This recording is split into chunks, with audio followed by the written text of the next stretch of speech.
वज़ीर आज़म ने मुल्की दिफा को नाकाबिले तस्सीर बनाने के दिन 28 मई यौम तकबीर को सरकारी छुट्टी की करार दे दिया। नोटिफिकेशन जारी।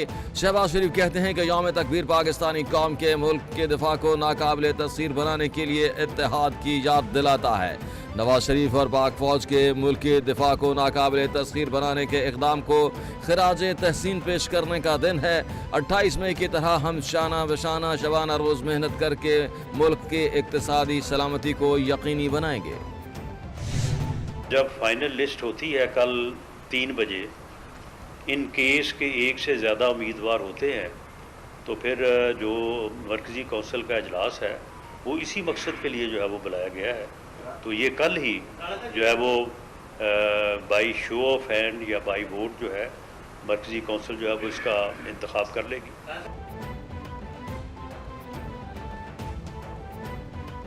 मुस्लिम लीग नून के नए सदर का इंतखाब मंगल को होगा। सेंट्रल वर्किंग कमेटी ने शहबाज शरीफ का बतौर सदर इस्तीफा मंजूर कर लिया। मुशीर वज़ीर आज़म राना सनाउल्लाह ने तस्दीक कर दी। कहते हैं पार्टी सदर के इंतखाब के लिए 11 कागजात नामजदगी जारी किए गए।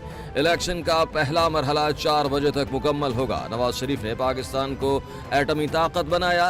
मोदी को पाकिस्तान एक आंख नहीं भाता। नवाज शरीफ के मुल्क के लिए गिरां कदर खिदमत हैं।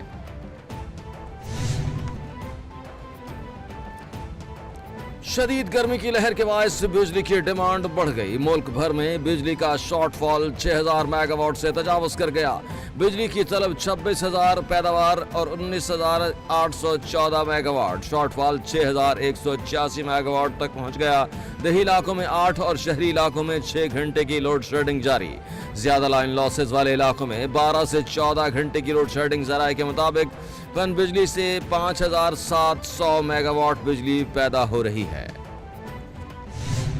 और हमने एक ऐसा रास्ता निकाला है जिसमें हमारी आवाम को रिलीफ भी मिलेगा और साथ साथ जो लॉसेज हैं उनमें भी कमी आएगी, जो एरियाज हैं उनमें भी कमी आएगी। और हमारे जो ऐसे एरियाज हैं कि जहाँ पे हम समझते हैं तो वहाँ पे इंशाल्लाह हम जाएंगे टुवर्ड सोलर, वहाँ पे लोगों को सोलराइजेशन की तरफ लेके जाएंगे। पाकिस्तान के अंदर जो नुकसान मुआशी हो रहा है उसके अंदर ये बहुत बड़ा नुकसान था जिसकी तरफ हम लोगों ने आपस में मिल बैठ के, और मैं इंटीरियर मिनिस्टर साहब का बहुत शुक्रगुजार हूँ कि उन्होंने बहुत इसके अंदर एक अहम किरदार अदा किया।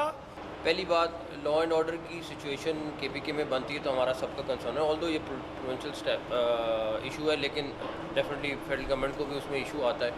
तो जब एक ऐसी सिचुएशन बन रही थी उसको रिजॉल्व करना बड़ा ज़रूरी था।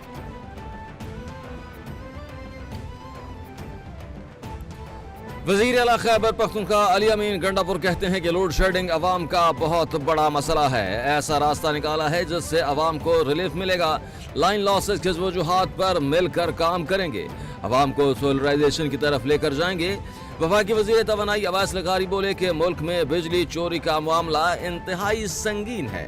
वफाकी वज़ीर दाखिला मोहसिन नकवी ने कहा कि सबसे बड़ा मकसद अवाम को रिलीफ पहुँचाना है।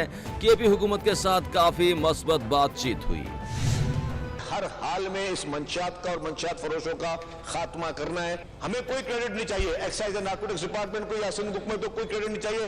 यहाँ पे मौजूद हर एमपी इस मुहिम में शामिल हो।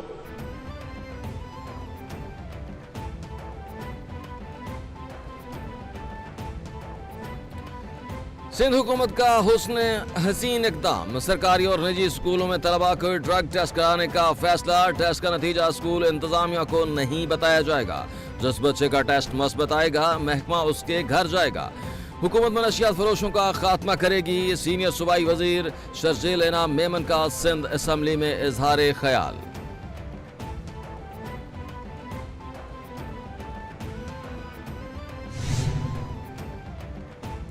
इस्लामाबाद की ट्रेल 5 की हुदूद से 15 साल बच्चे की लाश मिलने का मामला। तलहा की लाश को पिम्स अस्पताल इस्लामाबाद मुंतकिल कर दिया।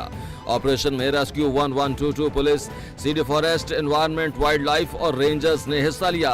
तलहा की तलाश का ऑपरेशन 14 घंटे जारी रहा। नौजवान लड़का अपने 5 साथियों हमरा ट्रेल 5 गया और वापस घर नहीं पहुंचा। पुलिस की तरफ से तहकीकात जारी।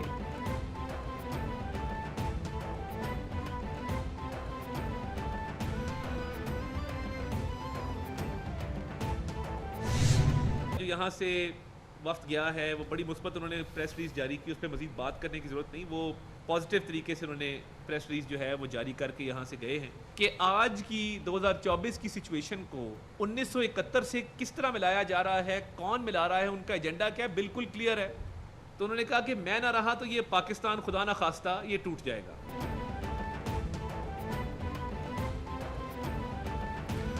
फलस्तीन में अमन जंगबंदी के ख्वाहां हैं। गजा में अमन के बगैर दुनिया में अमन कायम नहीं हो सकता। मुल्क की मईशत बेहतरी की जानिब गामजन। बानी PTI ने कहा, मैं न रहा तो पाकिस्तान टूट जाएगा, पाकिस्तान ता क़यामत कायम रहेगा।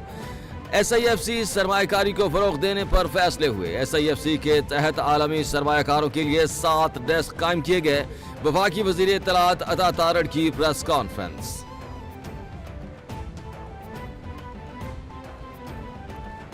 इसराइल की हट धर्मी रफा के पनाहगुज़ीन कैंप पर बारूद की बारिश। फलस्तीनी हुक्काम के मुताबिक इसराइली फजाइया ने 900 किलो से जायद बम बरसाए। 24 घंटे में इसराइली बमबारी से 160 फलस्तीनी शहीद हुए, 10 जनों जख्मी। इसराइली फौज के मुताबिक रफा के पनाहगुज़ीन कैंप पर हमले में हमास के 2 सीनियर अहदेदारों को निशाना बनाया गया। मगरबी किनारे में हमास के चीफ ऑफ स्टाफ को शहीद किया गया। और मुल्क के बेशतर मैदानी इलाके शदीद गर्मी की लहर के जेर असर रहने की पेशगोई। महकमा मौसमियात के मुताबिक मंगल को दोपहर के बाद आंधी या झक्कड़ चलने की तवक्को। गुज़श्ता 24 घंटे के दौरान बेशतर इलाके शदीद गर्मी की लपेट में रहे। मोंजोदड़ो 53 डिग्री सेंटीग्रेड दर्जा हरारत के साथ गर्म तरीन शहर रिकॉर्ड किया गया।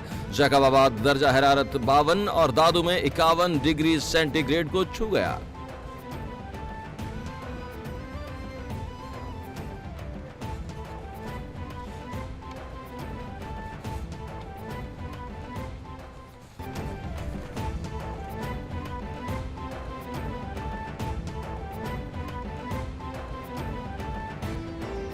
इसराइल की हट धर्मी रफा के पनाहगुज़ीन कैंप पर बारूद की बारिश। फलस्तीनी हुक्काम के मुताबिक इसराइली फजाइया ने 900 किलो से जायद बम बरसाए। 24 घंटे में इसराइली बमबारी से 160 फलस्तीनी शहीद हुए, 10 जनों जख्मी। इसराइली फौज के मुताबिक रफा के पनाहगुज़ीन कैंप पर हमले में हमास के 2 सीनियर अहदेदारों को निशाना बनाया गया। मगरबी किनारे में हमास के चीफ ऑफ स्टाफ को शहीद किया गया।